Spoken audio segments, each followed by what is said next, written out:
Thank you again for everyone for joining us today. Greatly appreciate it. This is episode 1, meaning week 1, April 26, 2019. My name is Thomas Jella, co-owner of Complete IT, and this is Josh Hoke, one of our sales engineers. And I'm just going to do this so that we can see comments as they come in, hopefully here. Alright, so I'm hearing that there's bad buffering. We're just going to get through this one as the best we can, and then we're going to figure out what could be the issue going forward. Push through. Okay, so, today we have some pretty awesome topics that we came up with. One of them being for residential, one of them being for commercial, and one of them being for just tech news. Tech company. We want to give you some information. News and notes in the technical realm. It's not all about sales. We want to. The whole point of the stream is to, open your horizon to new technology and amazing news. Yes. All right, and if you can't catch the stream, as long as the recording works, we will be uploading this to YouTube sometime next week. So one of the first topics that we wanted to go over was for residential, computers.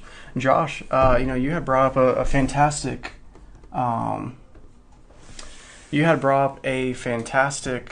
point earlier to me about what can people do to upgrade their computers. We're constantly having people come in and, I need a new computer. We look at the computer. It's only a couple years old,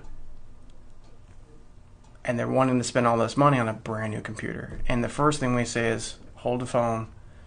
Let's take a step back and actually find out what it is that you don't like about your computer. And one of those pieces is slowness. Kind of like the lagginess of the stream right now. It's kind of slow. I promise you, though, this has the upgraded hard drive. I just don't know if it's Facebook or YouTube that's causing this issue, but we'll figure it out later on. So, Josh, you started with us not too long ago, about 6-7 months ago. You have learned a lot since then. Why don't you go ahead and explain to everyone what you feel is the difference between, a regular, an upgraded SSD versus what usually comes standard in most laptops today? Well, yeah, even to build context a little bit, probably 10, 15 times a week we get a phone call. I am really frustrated with my computer. It's just running slow. And the first question we ask is, how old is it? And we always hear it's 2 to 4 years old, 2, 3, 4 years old, something like that. And it's one of the scenarios where the client is ready to throw it out the window because they're frustrated. They can't do what they want to do. They're not getting the return on the speed that they used to have. And they're just frustrated. And so one of the first things we have started looking for, and I think it's probably industry standard, is to see, okay, what kind of hard drive are you using? And so basically there are two main types of hard drives out there. One is called the traditional. Pretty much every laptop you'll buy from most box stores, unless it's an upgraded sale, it comes with a traditional hard drive. Okay. And then what we typically look at doing is saying, hey, let's remove that traditional hard drive. We open up the computer. We kind of do an open heart surgery, as one of our clients just yesterday said. And we remove that old hard drive. We can transfer everything to a standard, an SSD hard drive. And it's a scenario where all of a sudden, because of the technology difference and the way it's formatted, I'll let you talk to that a little bit, they have a blazing fast computer again, but it's the same computer. And so for under $75 or right around $75, you have a brand new computer essentially, versus going out and spending $400 to $500 for a computer that you'll have the same issue in 2 or 3 years again. Yeah, I love telling people whenever they say, "Oh, well, what if I just go down to the nearest retail big box store?" I'll just name a few: Best Buy, Costco, Sam's Club, BJ's, Circuit City. Oh, wait, no, they're no longer in business. Too soon. Too soon. I don't mind naming them because, they are our competitors, but in the same respect, they don't carry the same thing we do. And, not to get into sales or anything, but the one thing that I think everyone's missing right now in the retail industry is that solutions piece. You come in here, you tell me something slow, we figure out what it is. An SSD, the main difference between an SSD and a traditional hard drive, or also known as an HDD, is that an HDD has a spinning disk on the inside. An SSD is more like a USB, where it's a circuit board on the inside and it puts all the information on that circuit board, so it retrieves the information faster. Now, there are different versions of SSD for all those gamers out there. Yes, I'm not going to go into NVMe and all these other things. We're trying to keep it very simple here. But for under $100, you can get a good size SSD, and then only for $69, I believe, we reinstall Windows and transfer some files and whatnot. So for under $150, complete setup, it's way different than you having to go out, buy a new laptop for a minimum of $450. Now we'll get into why those prices have gone up later on. You're not having to reinstall your programs for the most part. We'll try to migrate what you currently have just to a newer and better hard drive. We'll try. Doesn't always work, but we'll try. So I think that was kind of cool. So yeah, definitely. I mean, we get so many calls, and if you've ever looked at our reviews, we have 5-star reviews. Most of them are for, hey, you were able to upgrade my computer and make it faster. Most of the time, we did not install a new RAM. We did not get them a new CPU. We did not put in a new graphics card. All we did was change out the hard drive. It's amazing, and no one knows this. Now you do.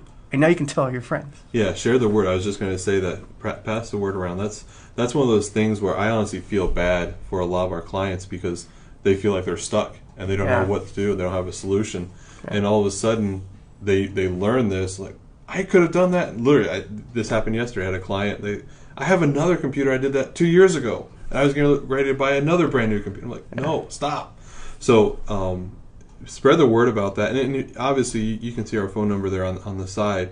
Call us if you have a question. We'd love to help. That's why we're in this industry. If you have a question and you're not sure if it makes sense, just give us a call. We won't charge you for a phone call, and we'd love to be able to just walk with you through that process and see what makes sense for you, and as far as that specific realm goes for you. Yeah, and if you're the type that you don't want to call, you can actually text our main phone number there, 813-444-4355. We did implement a new type of technology this past year or last year where we do get text messages now to email, which is kind of cool. If you ever want that for your business, let us know. And then if you want to... text. Or text me. Yeah. Text. It's kind of nice. And then also, we do have a room dedicated here just for walk-ins. Yeah. And we consider it walk-ins because it's mainly residential, but it's also commercial. It's whoever wants to physically bring in their computer.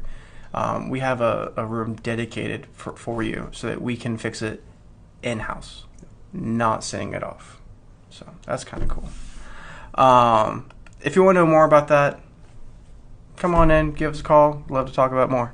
So the next piece of information is what we like to call, actually I don't like to call it because it's really a sore subject, browser hijack. It is what it sounds like too. It is. First off, for those that don't know what a browser is, Internet Explorer, Firefox, Chrome. I gave this speech one time to somebody and it's kind of funny. They didn't know what a browser was. And so I went through the entire spiel of what to do, and at the very end she's like, that's all great. What's a browser? Yeah. Like, oh. So now I have to make sure everyone knows what a browser is. So you know what a browser is now. Chrome, Firefox, Internet Explorer. Hopefully you're not on Internet Explorer 6. If you are, come see us. But no, going forward. So basically what happens is you have these pop-ups, and they're not just pop-ups where they just pop up and, hey, give me your email, or hey, give us a call for this free trip or whatever. I take that back. Those are them. These are the bad ones, and these are the ones that say they're from Microsoft. They say they're from Apple. They're from Norton. They're from all these different companies, and there's audio behind it. You need to call us ASAP at this number. Your computer has been hijacked. Blah blah blah blah blah. And then once you call them, it is not cheap. Like they're. I've heard one person spent $2,000 because they didn't know what it was. They thought it was Microsoft. They were actually mad at Microsoft because they thought, why are you charging me $2,000? Even after we explained to them what the issue was and that it wasn't Microsoft, they were still mad at Microsoft.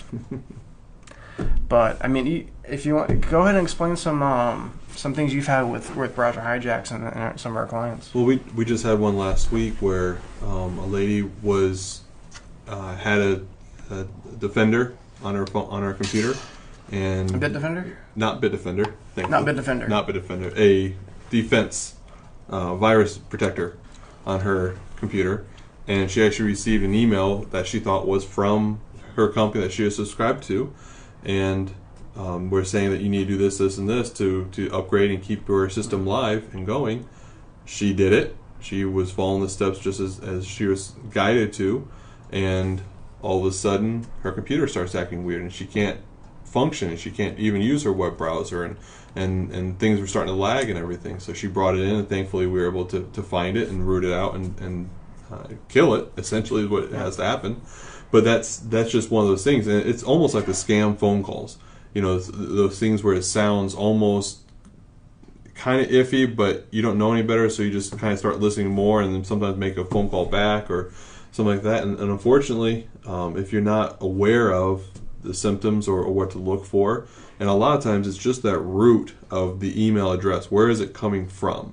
If it's not saying, like the Microsoft example, if it's not saying Microsoft.com or something specific like that, don't touch it. Stay away from it. But that we have that routinely as well. It's a very, very real thing. Yeah.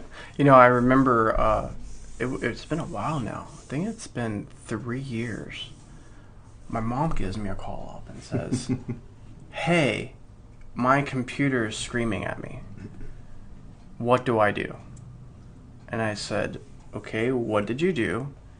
And it turns out that she was on the phone with Frontier. They had, or Spectrum, I can't remember which.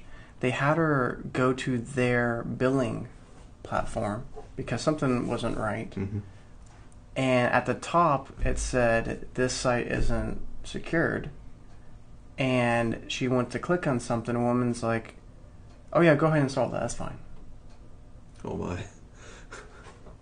And when she went to click, it did a browser hijack. But this particular one was a mix between a browser hijack and actual like a virus and malware, where it didn't physically like install something on her computer. But once I went through everything toward the end, I found out that it had actually opened up 12,000 browsers on her poor little computer within like 2 minutes. And that's what was actually causing the slowdown, was because her computer just could not withstand the resources that the Chrome browser was putting on it.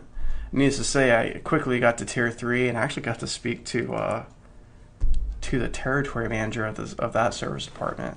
I told them how they could retrain their employees. You know, if someone tells you it doesn't say secured, don't click on it. That was real fun. But it turned out it didn't actually install anything, thankfully. And that's the way most of these hijacks are, is that it just wants you to call them. It wants you to do something externally. And then once you call them and they say, oh, I need to install this to fix your computer, that's when the damage has now occurred, because you really don't know what they've done. They can install a crypto, or also known as a ransomware virus.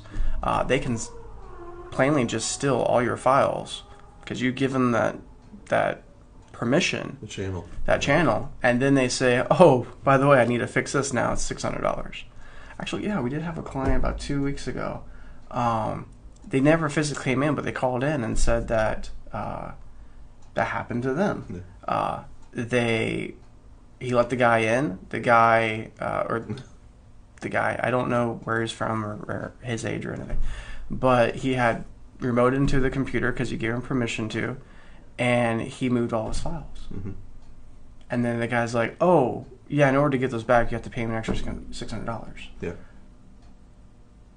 And the client's in awe, and he's like, "This doesn't sound right." At this point, he says it doesn't sound right. A little late, A little late, and that was only after giving him, I think, $1,000. Yeah, he'd already paid to try to fix the issue.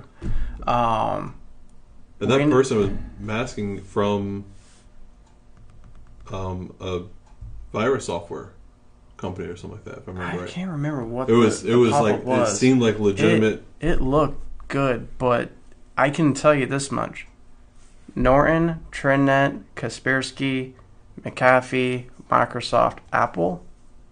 They do not have a dedicated team that calls you to let you know something's wrong. That's how they make money and want you to go out and buy new stuff. Yeah. Just to let you know. The only people I ever call are people like us, because we're MSP. We plainly tell you we'll give you a call, but you don't have to call us for us to Anyways, so browser hijack, it is different than a virus and whatnot. We just want to make sure the community is aware. And again, if you have questions and something doesn't seem right on your computer, give us a call. We'd love to walk through that with you. And that's something that we face all the time. And so please don't feel silly or embarrassed about that kind of stuff. That's why we're here. That's why we do what we do. All right, so next topic of discussion is my favorite. It has to do with Wi-Fi. I'm going to tell you why it's my favorite. And it's because, actually, this hasn't happened in a while.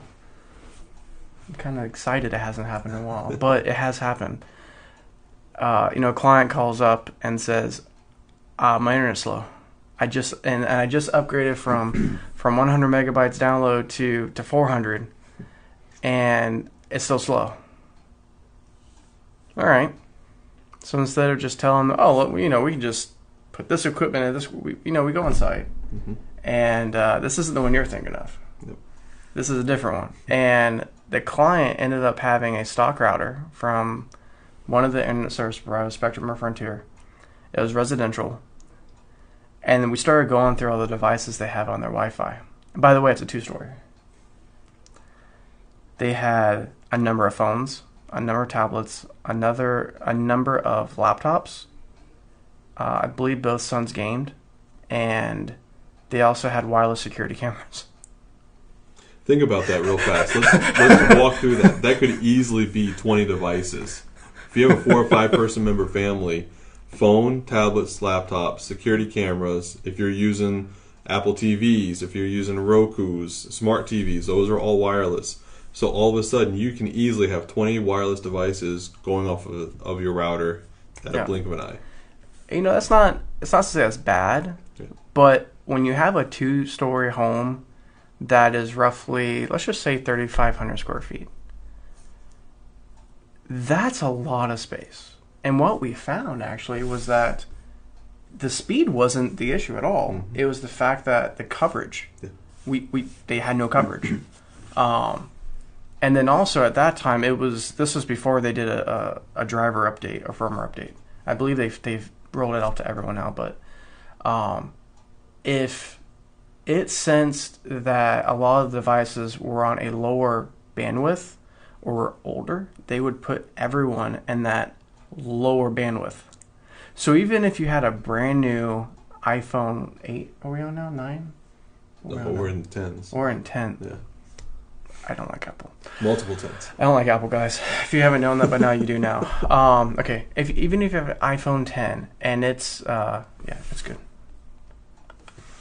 I have it here. Okay. I can see everyone's comments. Cool. We're learning. Even if you have an iPhone 10 and it's on the... I'm sorry. Even if you have... Oh my gosh. Let's try this one more time. Back it up. That's only water. Okay.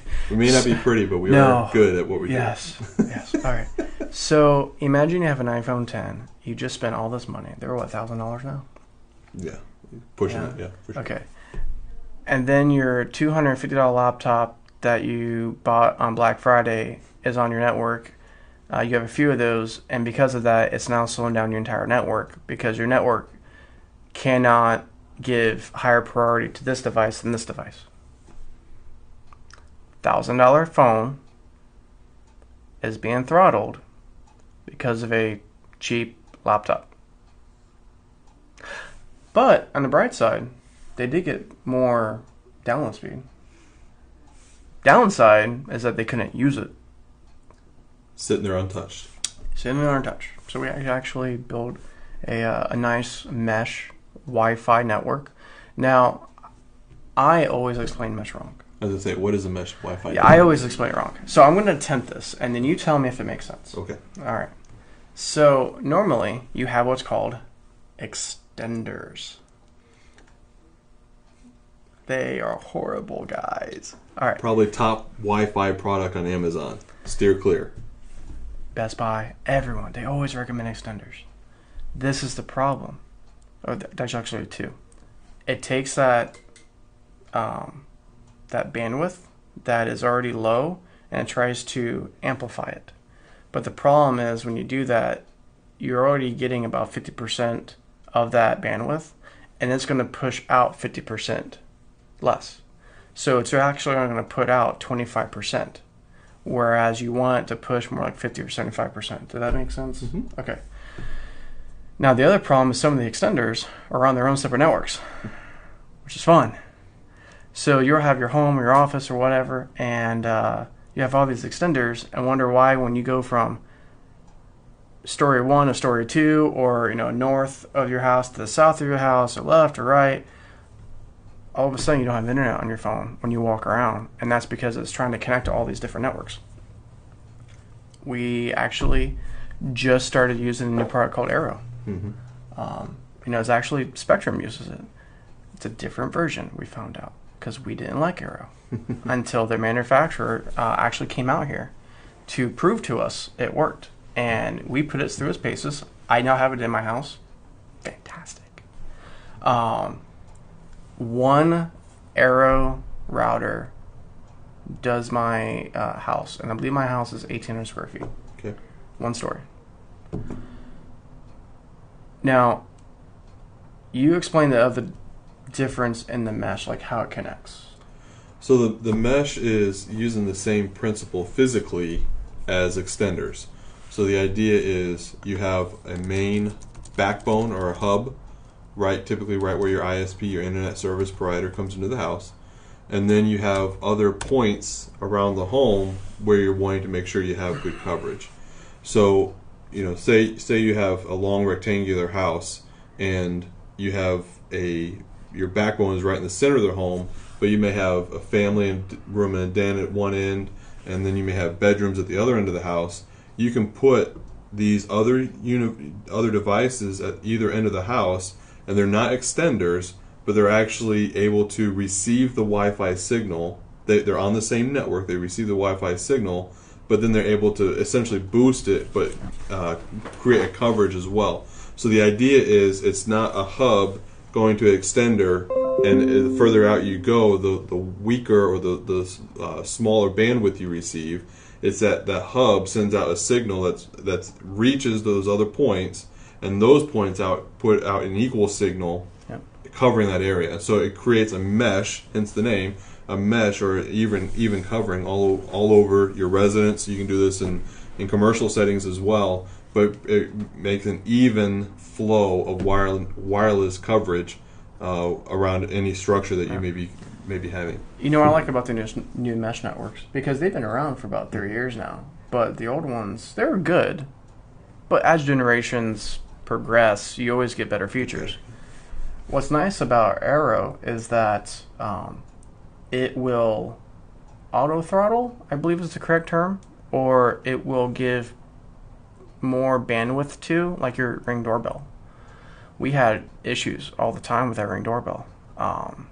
We tried multiple routers, and the more really, really expensive $600-700 routers did work, but that wasn't a good price point for a lot of clients. So we're like, okay, this isn't going to be a good router for the norm, or for the average. And it was great. We put it in, the Ring doorbell actually works way better. I did see an improvement on my gaming, believe it or not. That was nice. I actually have 400 megabytes down. On my other system, I was only getting around 230, via the Ethernet cable. And with the new system, I can actually get 400. Wow. It's really nice. That's impressive. And then also, we had a client not too long ago where they had called out Spectrum or Frontier, one of the ISPs, and said, hey, I'm not getting internet to this one part of the house. Can you help me? Blah, blah. They went out there. They put in extenders. They call us and say, look, we spent all this money with them. We don't have a lot left, which is normal. We hear that a lot. What can you do? And we looked at what they had, and we found out that their house was wired. Like, why they put extenders in? One of the cool things about the Aero system is that not only can it do the mesh, but you can also set up the other access, or set up the other unit as what we call an access point, so that is as strong at where, say you have an Ethernet cable upstairs as well, you plug it in, we make it what we call an access point. It's as strong there as it is at the original router downstairs.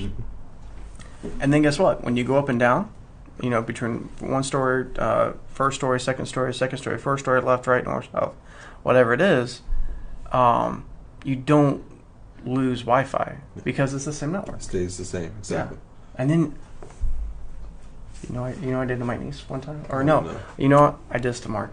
So Mark works here. Mark gets a lot of jokes. Mark gets a lot of jokes. Before he started working here, he's actually dating my niece. So, but anyways, another story. I decided to play a prank on him, and I went into the app, and I turned off internet for his phone. Because I wanted to see if he knew, okay, Thomas's network is horrible. Yeah. I'm just going to go on 4G. Well, he figured it out. My niece did not. So for the rest of the night during the card game, she's playing with her phone. I can't get this thing to work. I'm like, did you turn off Wi-Fi? What's going on? Turn off Wi-Fi. It works. She turns on. I'm not understanding. It's so cool. You can actually put parental features on it. So if your kid's Xbox is in his room on Wi-Fi, you can just say, meep, deactivate. You can make groups. You can turn certain devices so that they have to turn off at a certain time. It also has spam filtering. I'm still trying that out. That's really cool.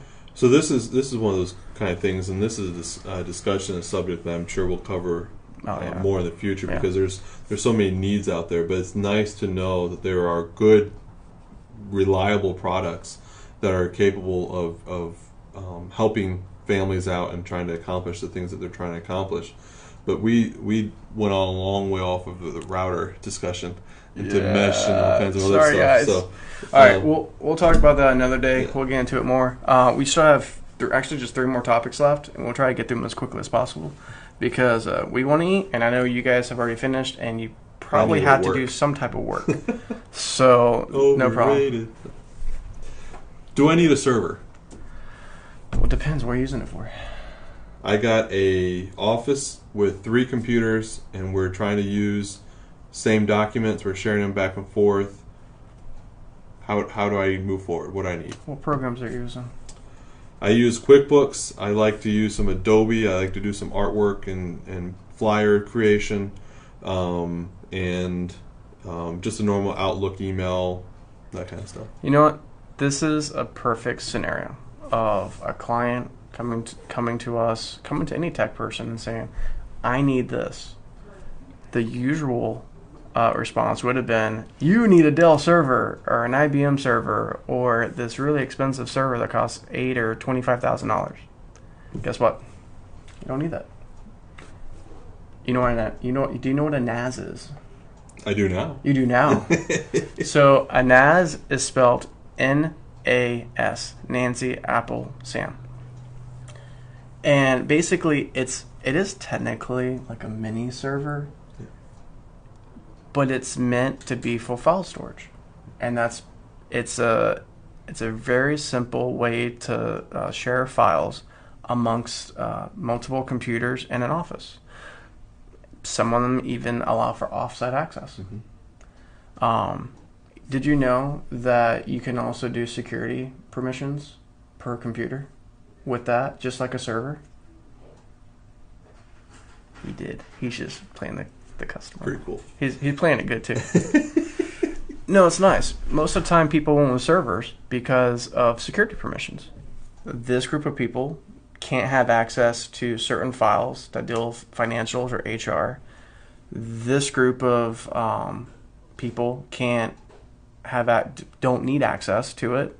This group of people only need access to maybe design files.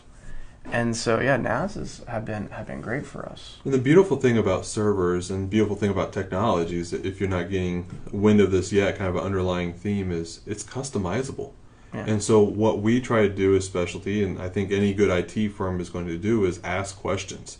What do you as the end user want to achieve? What are you trying to experience? Yep. You know, if it's an office of 30 people and you have 4 different main departments and they all have different responsibilities, but inside of those, you know, they have various breakdowns of tiered, credentials and accesses, then a server might be more of a reliable and scalable thing that you might need to have.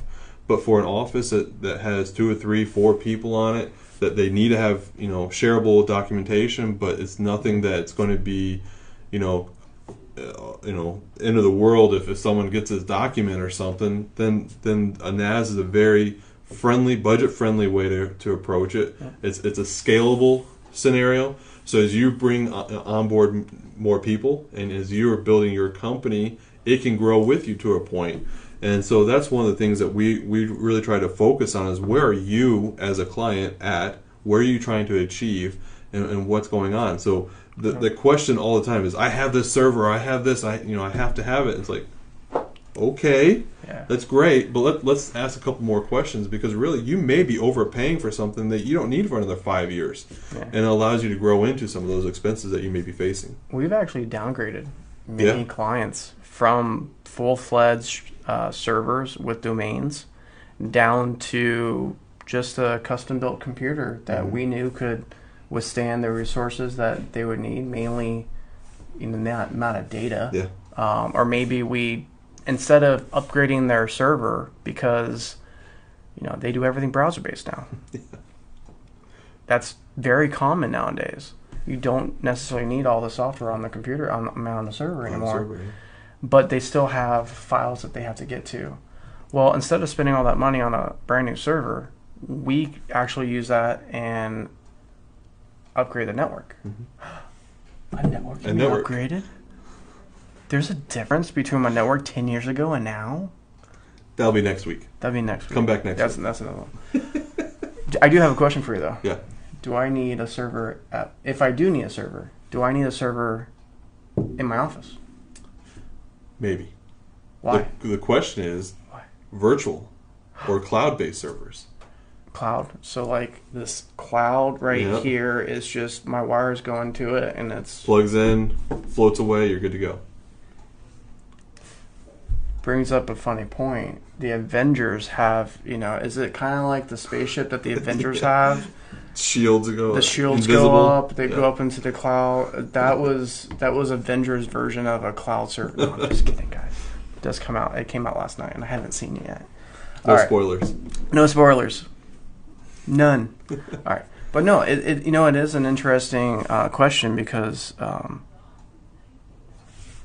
sometimes you don't need a really expensive server that needs a lot of maintenance. Sometimes we can what we call spool up, or make a virtual server that is offsite in a secure location that is compliant to whatever the checklist that you need for your industry. And then it's just there. You don't have to worry about really maintenance. Updates here and there. And then on top of that, guess what? We're in Florida. You can access it anywhere. You can access it from anywhere. So if a hurricane comes and blows away your place, guess what? It's still in the cloud. You just need a computer at that time to connect. Some sort of connectivity. But and that's, again, going back to customization thing. Yeah. Sometimes for redundancy purposes, it's good to have a server in the cloud and the localized server, and we can, again, that's for more the heavier hitters in this audience. Yeah. But it comes back to the customization. What are you trying to achieve, and what are you trying to aim for? Sometimes remote workers, they have employees all over the nation, all over the world, and so having some sort of place where they can just put stuff in there and it be there, and they can be pulled off someplace else in the world, is a beautiful thing. And so again, it comes down to what you're needing, what you're aiming for, what you need to get out of it, and then that's where we love to come along and walk side and say, hey, have you thought about this? What about this idea? So what do we get out of that? We can build custom computers that can act as like a file sharing server. Mm-hmm. If you want to upgrade this server or want us to take care of it, we can do that too. If you want to go 21st century and actually maybe do a virtual, Mm-hmm. we can, cloud-based, we can do that. Now, we're probably going to have to do another one of these in the future. We could spend an hour on this, and then I'll have nice pictures and maybe some like little videos we can show you guys as well. But our last subject, News and notes. news and notes. So, do you know what I'm gonna talk about? Probably the tariffs, if I know you. Tariffs. So, if you don't know what a tariff is something that our government taxes on imported goods from other countries. Tariffs can be individualized to certain products and or particular countries. Google. All right, so moving on. No, you know what's funny? I've been scared of this. Mm-hmm. I had been scared of this for a while. In November, December, when this was spoke about, I actually went through the entire, I forget how many hundreds of pages it was. It was a PDF that the government basically posted on their website, and it listed everything. Mm-hmm. And a couple of things that were on there was any integrated circuit, motherboards, graphics cards, keyboards, mice. But the funny thing was it says integrated circuit. That's like every board for a computer is integrated circuits. You can't get anything nowadays other than a sock or a shirt that doesn't have a circuit. And it really scared me. Well, we ran out of we were running low on computers and stock, so I decided to order some more with their distributor, and the pricing was just way more. It was like 25-35% more than we're used to paying. I called them up and they said, oh, it's an Intel shortage. Intel? Yeah. Intel's huge. Intel shortage? Come on. Call up Dell. Dell says an Intel shortage. Okay. Guess what the real reason is? Tariffs. So if you look at the progression of the pricing difference between January 1st and February 1st, you saw a 10% hike usually. The difference between February 1st and now is a 25 to 35% difference. Now this is what's funny though. A lot of the products that I'm seeing increases on actually aren't on the tariff list, but they're still doing it just because. Just to mirror everything else. Just because. More profit. To be honest with you, we were looking at computers for a client yesterday in an onboarding scenario, and we bought the exact same computer 4 months ago. Yeah. And it jumped a couple $100 just because of this bump. It was more than a couple hundred. It was crazy. So we just wanted you to be aware, and same conversation I had with another client later in the afternoon based off of that discovery was, I know your computer is getting old. I know you're interested in possibly getting a new one, but you may want to see if you can buy some time and see what happens with this computer technology side of things right now, because it's kind of a bad time to buy computers if you can avoid it. Yeah, and this is the fun thing, and I don't know if a lot of people know this, but most of the electronics aren't flown over here from overseas. Either Taiwan, India, China, of course. A lot of it is they call it a barge, but it's actually a huge container ship. Mm-hmm. And what happens is those take a couple of weeks to get over here, sometimes a couple of months, depending on how many stops they have. So a rule can be acted today, but those big manufacturers will have shipments, in groups, and so we won't actually see the pricing until that manufacturer gets their product, it comes to the port, That product then gets sold to one of our distributors, and then finally that distributor then sells it to us. So it's not, for instance, a lot of people thought the tariff was going to hit January, 1st or 10th. January 1st, yeah. And then, prices, and it didn't hit it immediately, but we're now starting to see a lot of the prices start jumping. Yeah. You could buy laptops, cheap Dell Inspiron laptops Oh, yeah. for $250, $350, and now they're $450, $550. Now, those aren't the ones with the SSDs. Yeah. There's the cheap, like Pentiums, like Celerons. They're really cheap. But we like to compare those as well as the more performance grade, just to make sure it's not a performance level increase. So, yeah, tariffs is crazy, and the last thing is actually IP streaming.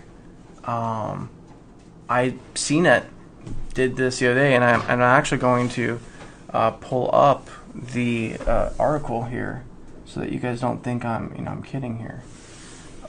So if I go here,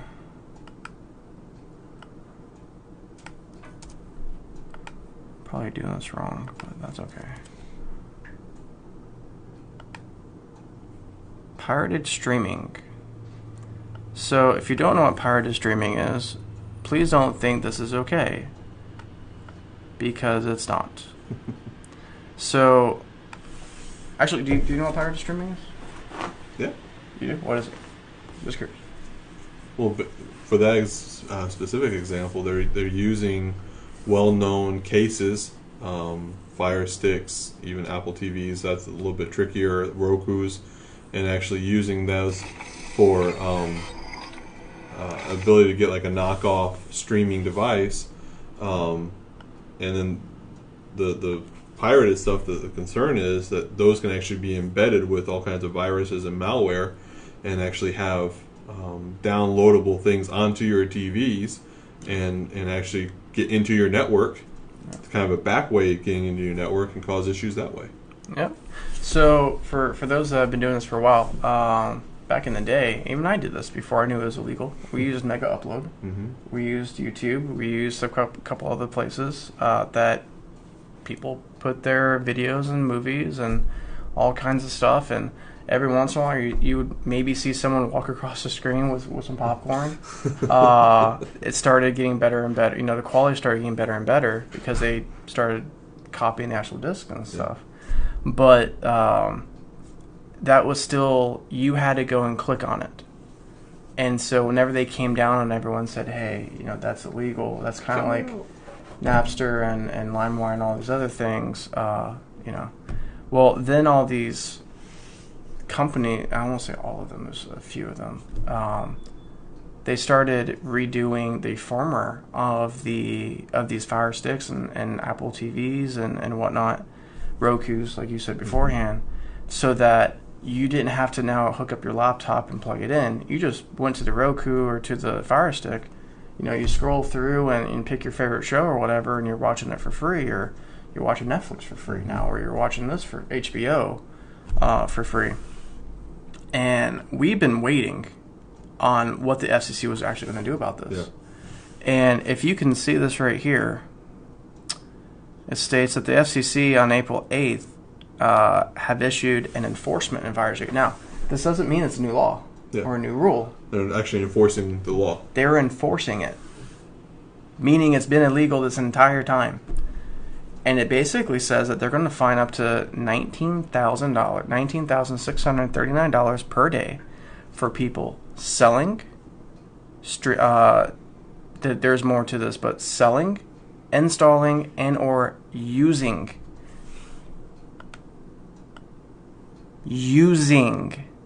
So, if you purchase one of these devices at a trade show or at a home expo show, which I've seen a lot of those, at a fair, and they said it was, completely legal, I'm telling you right now, you've heard it from Thomas at Complete IT and Josh, it's not.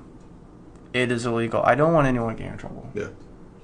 And it's such a temptation because there's so many shows and there's so many ways and creative ways out there, but it's one of those things that we have to be aware of, that for the betterment of yourself, be wary of it. And there's a lot of options out there. I mean, we have some things that we've been shown just recently, about trying to use some brand new technologies that are out there for IP streaming TV shows. Yep. And some things like that. And there's just concerns, and the FCC is definitely going to be on top of it, of making sure that the channels that are out there, the channels that are being paid to have their goods out there, are going to be paid. And so we're just trying to be cautious, and we've even had clients begging us to use some of this stuff with some of their own goods. And it's like one of those things where we have to be very careful with that. Yeah. Now, I do want to point this out. When I found this out a couple days ago from CNET, thank you, CNET, for being in my stream. Free shout out. Yeah. It stated in the actual enforcement advisory, it says set-top box. Mm-hmm. And I thought, okay, wait a minute. So what people are doing using Fire Sticks and whatnot, it's still legal. Mm-hmm. And I just have to point this out. It's still not. So if you watched any of the Facebook on the Hill pieces where our glorious government had asked Facebook how they did stuff, you would understand that they're not completely with the times. They're a little behind on language. I am telling you this right now. They're considering Fire Sticks and Apple TVs a set-top box. Their definition of a set-top box is something that streams information through the device. Okay? I just want to point that out. I wanted to make sure everyone was aware. And the other thing is that there are some devices that you can even get on Alibaba. Mm-hmm. And some other places. Even Amazon has a couple. And they are just straight devices, custom-made to do this. But they don't have a FCC number on them. Yeah, they don't have the sticker. They don't have the sticker, or some of them do. Well, if you really want to see if it's compliant or not, you type in the FCC sticker into a website, and it'll tell you if it's legitimate or not. That's crazy. And the other thing that someone else brought up to me is, well, my Fire Stick's FCC compliant. Yeah. All I do is load a new software. Did you know that that FCC number is only good for that software that's currently on it? And if you put another piece of software on there, they have to rename the entire unit. New sticker. New sticker. New number and everything. You have to have instructions. It literally states in you have to have instructions in the box. Instructions. Like instructions, people. Like paper instructions. This is how behind we are. Anyways. Yeah, it was crazy. It was crazy. But I'm just going to turn this off now. There we go. All right. Well, sorry, guys. We're literally out of time. We are completely over time. That was my fault. Charlie said he's hungry, so we got to go. We got to go. We're starving. I hope you had a great lunch and learn. Like I said, if you couldn't be here for the stream, I will upload it to YouTube as long as it recorded like it was supposed to. And good enough quality. Yeah. As time goes on and as we see more and more people start actually watching the stream, we will reinvest in a new camera. The mic is actually pretty good, I think. Yeah. I don't think we have to get a new mic. It's pretty cool. And I believe, did you post a picture of what everything looked like? I did. You did? It's on